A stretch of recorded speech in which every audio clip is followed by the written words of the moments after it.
मैं भारत को भारतीयता की मान्यता के आधार पर फिर से खड़ा करना चाहता हूं, उस काम में लगा। उसका नाम है दिनचर्या। दूसरा एक अध्याय लिखा, उसका नाम है ऋतुचर्या। एक अध्याय लिखा आहार द्रव्य का ज्ञान, माने जो खा रहे हैं उसके बारे में जानना, आहार द्रव्य का ज्ञान। फिर ऐसे करते करते उन्होंने 40 से ज्यादा अध्याय लिख डाले। कुल अध्याय में 7000 सूत्र में बार बार रिपीट कर रहा हूं ताकि याद हो जाए आप।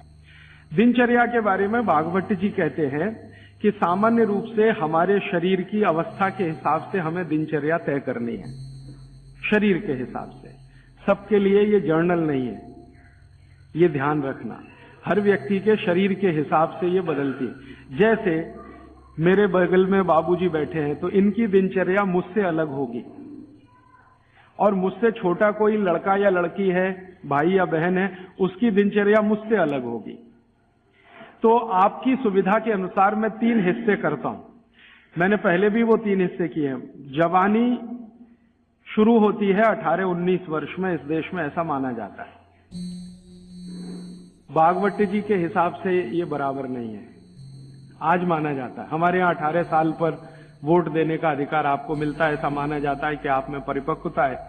भागवत जी कहते हैं कि जवानी 13 से 14 साल में शुरू हो जाती है। 13 से 14 साल में शुरू हो जाती है। पुराने लोग हमारे ऐसा ही मानते थे, 13 से 14 साल में युवा अवस्था शुरू हो जाती है। तो आप समझ लीजिए कि जन्म से लेकर 13-14 साल तक का एक भाग, 13-14 साल से लेकर 60 साल तक दूसरा भाग, और 60 साल के ऊपर तीसरा भाग।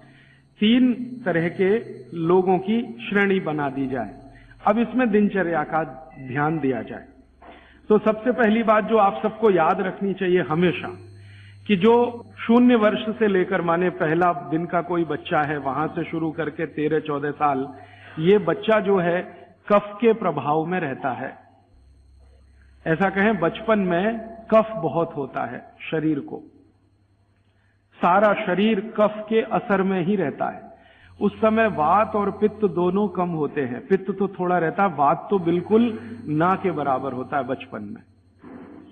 इसलिए बचपन में 13-14 साल की उम्र तक के किसी भी बच्चे को या भाई बहन को मैं देखता हूं और वो मुझे कहता है कि मेरे घुटनों में दर्द है, तो मुझे बहुत हैरानी होती है कि ये कैसे आया। आना ही नहीं चाहिए। भागवत जी कहते हैं कि प्रकृति ने एक व्यवस्था बनाई हुई है। वो व्यवस्था ये है कि बचपन जो आपका गुजरेगा वो कफ के असर में होगा, कफ ज्यादा होगा। जिनको कफ ज्यादा होगा उनको घुटनों का दर्द होना ही नहीं चाहिए, कमर का दर्द होना ही नहीं चाहिए, हड्डियों में दर्द होना ही नहीं चाहिए, उनके बाल गिरने ही नहीं चाहिए, बाल बढ़ने ही चाहिए, उनके शरीर में कभी भी थकान होनी ही नहीं चाहिए। शरीर सोने के लिए ज्यादा प्रवृत्त होना ही चाहिए, क्योंकि कफ के असर में नींद बहुत आती है। तो 14 वर्ष की उम्र तक अगर कोई भी भाई या बहन, बेटा या बेटी 8 घंटे से 10 घंटे भी सो रहा है तो भी उसके लिए अनुकूल ही माना जाता है। तो कफ के असर में नींद बहुत आती है, वात के असर में नींद बिल्कुल कम हो जाती है। तो कफ के असर में अगर वो बच्चा है तो उसके शरीर की एक तरह की दिनचर्या ऋतुचर्या है। फिर क्या होता है कि 14 साल से ऊपर लेके 60 साल तक जवानी मान लीजिए, तो इसमें पूरा शरीर पित्त के असर में रहता है। 14 साल से लेकर 60 साल तक पित्त का असर होगा। तो शरीर को पित्त का असर होगा ही ये इतने दिनों में। तो इनके लिए एक तरह की ऋतुचर्या, दिनचर्या। और तीसरा है 60 के ऊपर की जब उम्र हो जाती है तो वात के प्रभाव में आ जाता है पूरा शरीर। तो 60 के ऊपर उम्र जिनकी हो गई, अब वो मुझे ये कहें कि राजीव भाई घुटने दुख रहे हैं, तो समझ में आता, ठीक है भाई, स्वाभाविक है आपके लिए। हड्डियां कमजोर हो रही हैं, बिल्कुल स्वाभाविक है। ये उतना ही स्वाभाविक है जैसे आपके जीवन में बहुत सारी दूसरी चीजें स्वाभाविक होती है। तो 60 के बाद जब तक आप जीवित हैं वात के प्रभाव में है, 60 से पहले 14 वर्ष तक जब तक आपकी उम्र है आप पित्त के प्रभाव में है, और 14 वर्ष से कम आपकी उम्र है तो आप कफ के प्रभाव में हैं। तो मैं कफ से शुरू करता हूं। कफ से शुरू करें कि कफ प्रधान जो बच्चे हैं 14 साल तक, उनकी दिनचर्या कैसी होनी चाहिए। उनके लिए भागवत जी कहते हैं कि ये जो कफ के प्रभाव में बच्चे हैं, ये आज से मैं आपसे माफी मांगते हुए कह रहा हूं, कफ के प्रभाव के बच्चों को जितनी चाहे उतनी नींद लेने दीजिए। आप उनको टोका टाकी मत करिए। अक्सर मैंने देखा है माँ बाप की जो टोका टाकी बच्चों के लिए, अरे इतनी देर सोता है, वो सोएगा ही क्योंकि कफ के असर में है। तो आप जबरदस्ती उसको मार के पीट के उठाएंगे, चल पढ़ने को बैठ, होमवर्क कर, टीचर ने इतना दे दिया। अरे वो होमवर्क करके करेगा क्या? अगर वो अपने कफ के असर में है, वैसी उसकी दिनचर्या रखिए। तो भागवत जी कहते हैं कि जो कफ के असर में है उसको 10 घंटे तक की नींद स्वीकृत है, माने 10 घंटे तक वो 24 घंटे में सो सकता है। अब ये नींद वो 2 हिस्से में लेता है तो बहुत अच्छा, एक ही हिस्से में ले तो भी चलेगा, लेकिन ज्यादा बेहतर है कि 2 हिस्से में ले। माने रात को 8 घंटे तक सो जाए, 9 घंटे तक सो जाए, दोपहर को 1 घंटे जरूर सो जाए। लेकिन आप अगर कहेंगे कि कफ के असर में जो बच्चे हैं उनमें भी 3 कैटेगरी बनती है। 14 से 8 एक कैटेगरी, 14 साल से 8 साल, 8 साल से 4 साल एक कैटेगरी, और फिर 4 से 1 साल की कैटेगरी। तो 1 से 4 साल वाली कैटेगरी में भागवत जी कहते हैं कम से कम 16 घंटे की नींद, और 4 से 8 साल की कैटेगरी में वो कहते हैं कि कम से कम 12 से 14 घंटे की नींद, और बाद में वो कहते हैं जो 14 साल 8 से 14 तो वो कहते हैं कम से कम 8 से 9 घंटे की नींद। तो छोटे बच्चे अगर आपके घर में हैं जिनकी उम्र 14 साल से कम है, आप उनको सोने से मत रोकिए, क्योंकि कफ का असर है, और कफ का प्रभाव जब ज्यादा होता है ना तो होता क्या है वो समझ लीजिए। कफ आप जानते हैं चिकना पदार्थ है, स्निग्ध पदार्थ है। कफ का मतलब है आपको खांसी आए और जो बलगम निकल जाए, जो बलगम है ना वो ही कफ है, ऐसा समझ ले। वो स्निग्ध है, चिकना है और बहुत भारी है। ये गुरु है, गुरु माने भारी, हैवी है, बहुत हैवी है, इससे ज्यादा हैवी कोई चीज नहीं। शरीर सो जाना। अब ये तब संभव है जब आप ये ध्यान रखिए कि 8 से 10 घंटे सोना कंपलसरी, एक बात। दूसरा, बच्चे कफ के प्रभाव में हैं, ये मैं बार बार कहूंगा आपसे ताकि याद रहे। बच्चे कफ के प्रभाव में हैं, और कफ का प्रभाव क्षेत्र जो है ना वो जान लीजिए, हृदय से ऊपर और मस्तिष्क का अंतिम बिंदु, ये कफ का क्षेत्र है।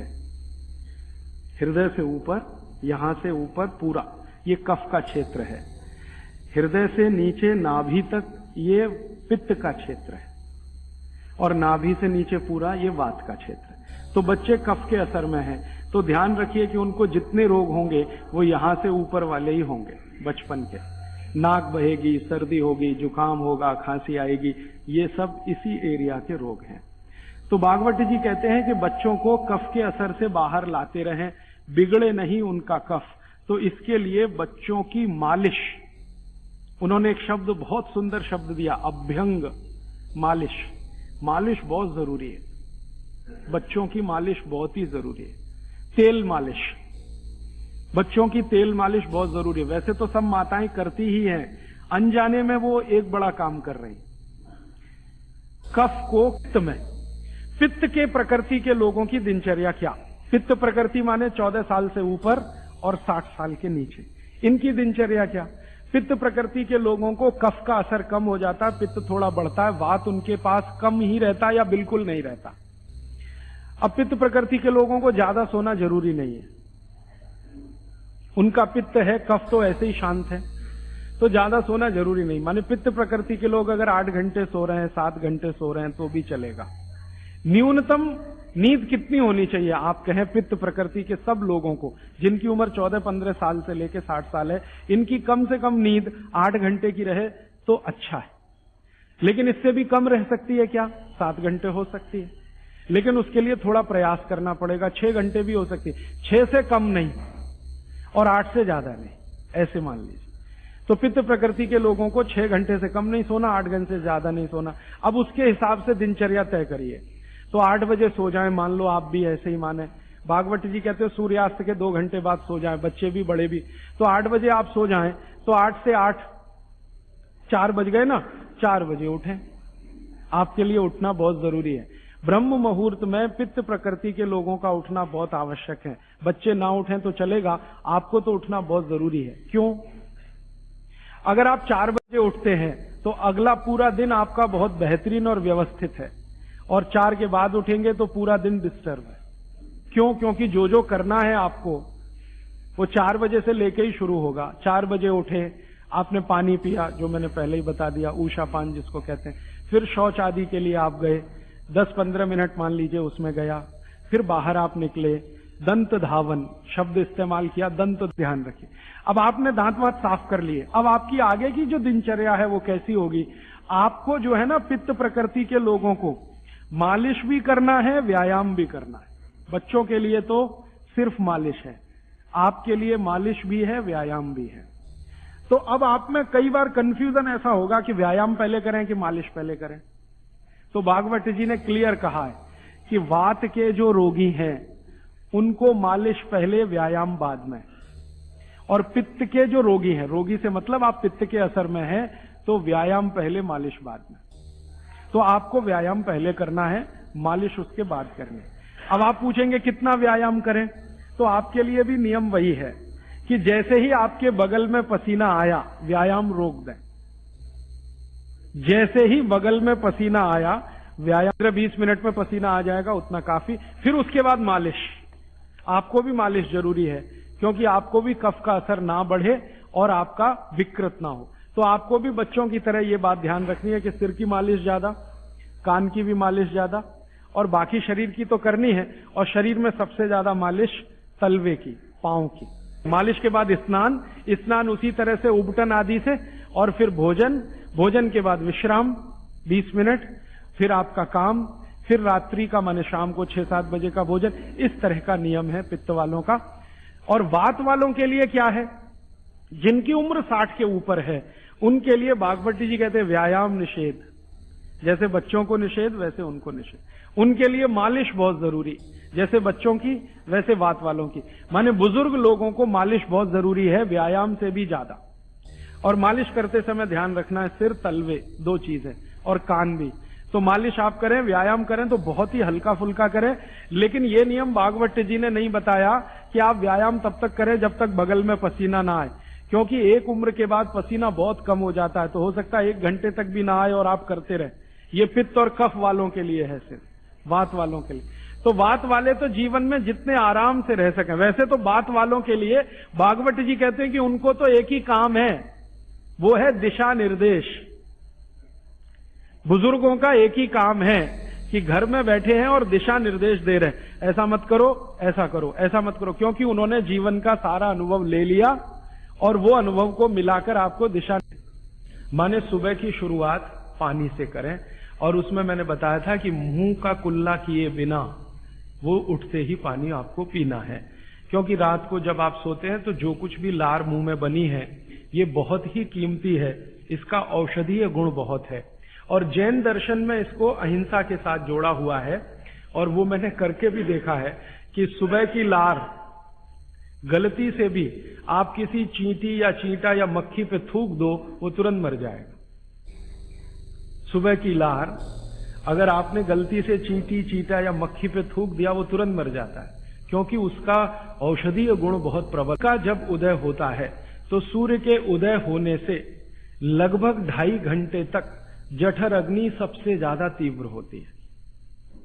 सूर्य के उदय होने से, सूर्य का उदय होना आप चेन्नई के हिसाब से सोच लीजिए, मान लीजिए 7 बजे, तो 7 बजे से लेकर 9:30 बजे तक जठर अग्नि सबसे ज्यादा तीव्र होगी। हो सकता है यही सूत्र अरुणाचल प्रदेश में मैं बात करूं तो वो 4 बजे से 6:30 का समय आ जाएगा, क्योंकि अरुणाचल प्रदेश में सूर्य 4 बजे निकल आता है।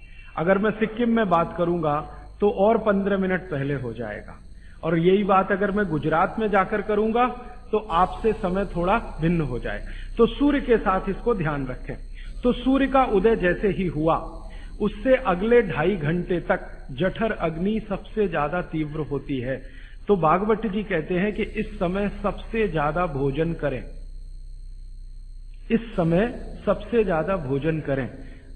वो तो एक जगह यहां तक कह देते हैं कि आप अगर संभव हो तो 9:30 बजे के अंदर ही लंच करें। 9:30 बजे के अंदर ही लंच करें, माने ब्रेकफास्ट गायब, नाश्ता छोड़ें, सीधे ही भोजन करें, यहां तक वो कहते हैं। वो ये कहते हैं कि सुबह 9:30 बजे तक अगर आपने भरपेट भोजन किया है तो इसमें से जो कुछ भी बनेगा वो एक एक बूंद, एक एक अन्न का टुकड़ा, एक एक दाने का टुकड़ा आपके शरीर के लिए उपयोगी होगा। क्यों? क्योंकि वो कहते हैं कि सुबह 7 बजे से, आपके हिसाब से मैं कह रहा हूं, 7 बजे से 9:30 जठर अग्नि बहुत तीव्र होती है। भागवत जी ने एक और रिसर्च किया था कि शरीर के जो अलग अलग अंग हैं, जैसे हृदय है, हृदय, और जैसे जठर है, जठर, जैसे किडनी है, जैसे लीवर है, इनके काम करने का अलग अलग समय है। जठर अग्नि के काम करने का सबसे अच्छा समय है 7 से 9:30, सूर्योदय से 2.5 घंटे तक। फिर इसी तरह से हृदय, हृदय के काम करने का समय है सबसे ज्यादा ब्रह्म मुहूर्त से 2.5 घंटे पहले। ब्रह्म मुहूर्त आप समझते हैं 4, 4:30, तो 2, सवा 2 बजे, 1:30 बजे से लेकर 4 बजे के बीच में हार्ट सबसे ज्यादा सक्रिय होता है और सबसे ज्यादा हार्ट अटैक उसी समय में आते हैं। किसी भी डॉक्टर से पूछ के देख लीजिए, क्योंकि हृदय जब सबसे ज्यादा सक्रिय होगा तो हृदय घात भी उसी समय होगा। इसलिए 99% हार्ट अटैक अर्ली मॉर्निंग्स में ही होते हैं, क्योंकि हृदय के काम करने का उस समय सक्रियता सबसे ज्यादा है। इसी तरह हमारा लीवर है, इसी तरह किडनी है। इसकी पूरी एक सूची मैंने बनाई है, बाहर पुस्तकों में है, इसलिए विस्तार में मैं नहीं जाता। संकेत के लिए आपसे कह रहा हूं कि हर शरीर के अंग का काम करने का एक निश्चित समय है, प्रकृति ने तय किया है, उसको भगवान ने तय किया है। तो आपका जठर अग्नि है, ये सबसे अच्छा 7 से 9:30, तो आप भरपेट खाना खाइए, ठीक है। फिर आप बोलेंगे जी दोपहर को खाने में, मैं आपको एक वाक्य में कहता हूं, जो चीज सबसे ज्यादा पसंद है वो सुबह खाओ। रसगुल्ला पसंद है तो सुबह खाओ, रबड़ी खानी है तो पसंद है तो सुबह खाओ, जलेबी खानी है तो सुबह खाओ, इमरती खानी है तो सुबह। माने आप बाहर निकलें घर के तो छक्कर खाना खा के निकलिए, भोजन करके ही निकलिए। दोपहर को 12 बजे से 1 बजे के बीच में जठर अग्नि की तीव्रता कम होना शुरू होती है, तो उस समय थोड़ा कुछ हल्का खाएं। माने जितना सुबह खाया उससे कुछ कम खाएं तो अच्छा है, ना खाएं तो और भी अच्छा है। खाली फल खा लें, जूस पी लें, दही पी लें, मट्ठा पी लें, आदि आदि। शाम को फिर खाएं। अब शाम का भागवत जी कहते हैं कि आपने एक चीज देखी है ना, वो बहुत प्रकृति से सीखने की जरूरत है। दीपक, दीपक, भरा तेल का दीपक आप जलाना शुरू करिए तो पहली लौ खूब तेजी से जलेगी, ठीक है, और अंतिम लौ भी तेजी से जलेगी। माने दीपक जब बुझने वाला होगा तो बुझने से पहले वो बहुत तेज जलेगा। यही पेट का भी नियम है। जठर अग्नि सुबह सुबह बहुत तीव्र होगी और शाम को जब सूर्यास्त होने जा रहा है तब भी तीव्र होगी, बहुत तीव्र होगी। तो कहते हैं शाम का खाना सूरज के रहते रहते खा लो। सूरज डूबा तो अग्नि भी डूबी। तो वैसे तो जैन दर्शन में कहा है रात्रि भोजन निषेध है, भागवत जी भी यही कहते हैं, तरीका अलग है बस। आप अहिंसा के लिए कहते हैं, वो स्वास्थ्य के लिए कहते हैं। वो ये कहते हैं शाम का खाना तो सूरज डूबने के बाद दुनिया में कोई नहीं खाता। गाय को खिला के देख लो, नहीं खाएगी। भैंस भी नहीं खाती, खिला के देख लो। बकरी भी नहीं खाएगी, बकरा गधे को खिला के देख लो, खाता नहीं। हाँ, बिल्कुल नहीं खाता। आप खाते हैं तो आप अपने को कंपेयर कर लीजिए कि किसके साथ हैं आप।